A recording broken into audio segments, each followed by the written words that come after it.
오늘 우리에게 주시는 하나님 말씀 함께 봅니다. 오늘 우리에게 주시는 하나님 말씀은 출애굽기 2장 11절부터 15절입니다. 그러면 다 함께 본문의 말씀을 읽습니다. 모세가 장성한 후에 한 번은 자기 형제들에게 나아가서 그들이 고되게 노동하는 것을 보더니 어떤 애굽 사람이 한 히브리 사람 곧 자기 형제를 치는 것을 본지라. 좌우를 살펴 사람이 없음을 보고 그 애굽 사람을 쳐 죽여 모래 속에 감추니라. 이튿날 다시 나가니 두 히브리 사람이 서로 싸우는지라. 그 잘못한 사람에게 이르되 내가 어찌하여 동포를 치느냐 하매 그가 이르되 누가 우리를 다스리는 자와 재판관으로 삼았느냐. 내가 애굽 사람을 죽인 것처럼 나도 죽이려느냐. 모세가 두려워 이르되 일이 탈로 되었도다. 바로가 이 일을 듣고 모세를 죽이고자 하여 찾는지라. 모세가 바로의 낯을 피하여 미디안 땅에 머물며 하루는 우물 곁에 앉았더라. 아멘.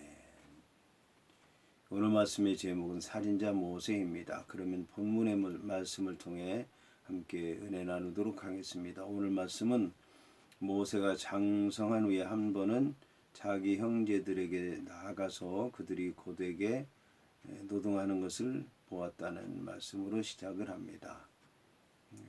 모세라고 하는 사람은 장성하기 전까지는 이제 자기 형제들에게 나아간 적이 없었는데 장성한 후에서야 자기 형제들에게 나아가게 됐다는 것입니다.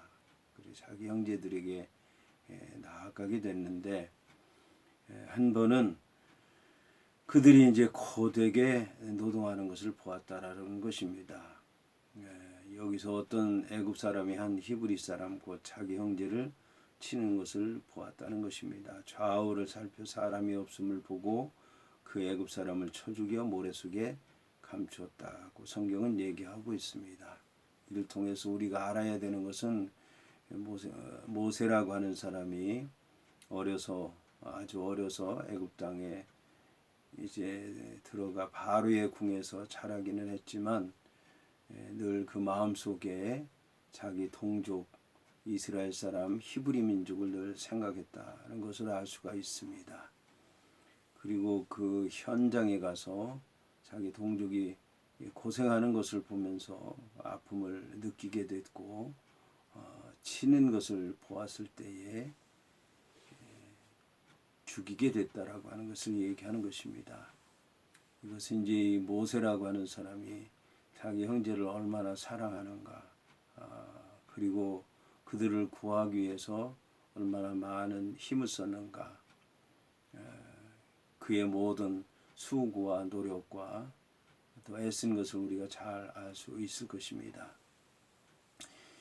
그리고 이제 이 모세라고 하는 사람이 여기서 자기 동족을 치는 것을 보고 그 애굽 사람을 죽여서 모래 속에 감추게 됐고 그렇게 해서 이제 자기 형제를 구하려고 한 것, 이것도 그 모세가 세상적으로 볼 땐 잘한 일이라고 얘기할 수도 있을 것입니다.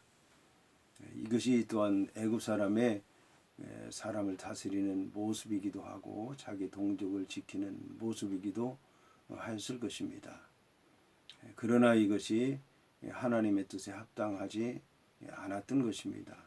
그러나 모세는 이렇게 자기 동족을 사랑하는 것에 대해서 누구한테 들은 적도 없고 또 배운 적도 없고 알지 못했기 때문에 자기가 자라난 그런 이제 애굽에서의 풍습에 따라서 그들의 모양대로 자기 동족을 사랑했기 때문에 이런 일들을 벌이게 된 것입니다. 이것이 이제 애굽 사람들에게는 맞는 얘기일진 모르지만 이스라엘 백성들에게는 맞지 않는 얘기라고 하는 것이 그 다음에 보게 되면 그게 나오게 됩니다. 이튿날 모세라고 하는 사람이 그 이제 노동 현장에 나가서 보니까 두 히브리 사람이 서로 싸우고 있더라는 것입니다. 그래서 잘못한 사람에게 이르되 내가 어찌하여 동포를 치느냐 얘기한 것뿐인데 그 잘못한 사람이 누가 우리를 다스리는 자와 재판관으로 삼았느냐, 내가 애굽 사람을 죽인 것처럼 나도 죽이려느냐 그 얘기를 하더라고 하는 것입니다. 잘못한 사람의 모습을 보면 이 사람이 하나님을 믿는 히브리 사람인데도 불구하고 자기의 잘못을 깨닫지 못하고 고치려고 하지 않고 회개하지 않으려고 하는 것을 볼 수가 있습니다. 그리고 오히려 자기에게 훈계하고 가르치고 바로 잡으려고 하는 모세를 향해서 오히려 너는 애굽 사람 아니냐, 너는 애굽의 관리 아니냐, 너는 애굽의 재판관 아니냐, 우리는 히브리 사람이다, 애굽식으로 우리를 다스리려고 하지 마라, 누가 너를 우리의 재판관으로 삼았느냐 라고 얘기하는 것을 볼 수가 있습니다. 여기서 이제 이 히브리 사람들이 어떤 사람을 원하는지, 또 어떤 믿음의 모습을 가지고 있는지, 또는 이들이 히브리 사람들이 애굽 사람들과 어떻게 다른지 이제 오늘 성경을 통해서 우리가 알 수 있는데, 이 모세라고 하는 사람은 히브리 사람들을 믿음으로 다스릴 수 없는 사람이라고 하는 것이 오늘 성경을 통해서 이제 드러나게 됐습니다. 그리고 이제 또 하나 드러나게 된 것은 그 모세라고 하는 사람이 모든 일들을 아무도 보지 않는 가운데서 조용히 처리하게 됐지만 이제 이 히브리 사람들이 알게 되었다라고 하는 것입니다. 히브리 사람들이 알게 됐다라고 하는 것은 결국 애굽 사람들이 알게 됐다는 얘기인 것이고, 애굽 사람들이 알게 됐다라고 하는 얘기는 왕궁에 있는 이제 바로도 다 알게 되었다라고 하는 것을 얘기하는 것입니다. 모세는 이거를 알고 나서 이제 바로가 모세를 죽이고자 찾고 있을 때 모세는 바로의 낯을 피해서 미디안 땅에 머물며 하루는 우물 곁에 앉았다고 얘기를 하고 있습니다. 모세는 애굽 사람인데도 불구하고 히브리 사람을 죽이려고, 히브리 사람을 위해서 자는 살겠다고 생각을 했지만, 바로 왕은 자기의 동족을 살리기 위해서 이 모세를 찾고 있는 것을 볼 수가 있습니다. 이 모세라고 하는 사람이 이 애굽 사람인데 어떻게 애굽 사람을 죽일 수 있을까? 애굽 사람인데 애굽 사람을 죽이고 어떻게 히브리 사람을 살리려고 하는가? 이게 과연 이 애굽 사람인가 히브리 사람인가? 그거를 애굽의 바로는 판단해서 모세의 죄를 물어서 처벌하려고 했던 것입니다.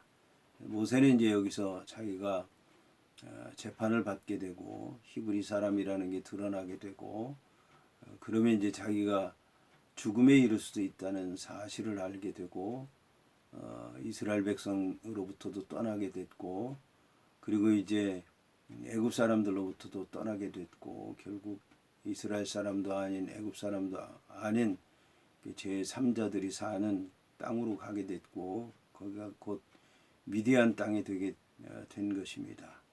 거기서 이제 나그네의 삶을 시작하게 되는데, 여기서 이제 모세는 훈련받게 됐고 하나님에 대해서 간접적으로 알게 되고 하나님의 일을 준비하는 것을 볼 수가 있습니다. 물론 이제 애굽 땅에서도 이방인의 역사를 통해서 이방인들의 모습이 어떠한지, 자기 동족을 죽이려고 하는 애굽이 어떤 나라인지, 권세를 가진 바로가 누구인지 분명히 깨닫게 됐을 것입니다. 이 모든 것들이 이제 이방인들의 모습도 알게 됐고, 그 다음에 이스라엘 백성들의 모습도 알게 됐고, 또 그들과는 상관이 없어 보이는 미디안 땅에서 제사장 밑에서 믿음에 대해서 이제 또 훈련을 받게 되는 것이고, 이렇게 해서 이제 모세는 하나님의 종으로 이스라엘 백성들의 지도자로서 또 이제 스스로 훈련을 받게 되는 것을 볼 수가 있습니다. 하나님의 역사를 통해서 모세가 단련받는 과정을 거치게 되는 것입니다.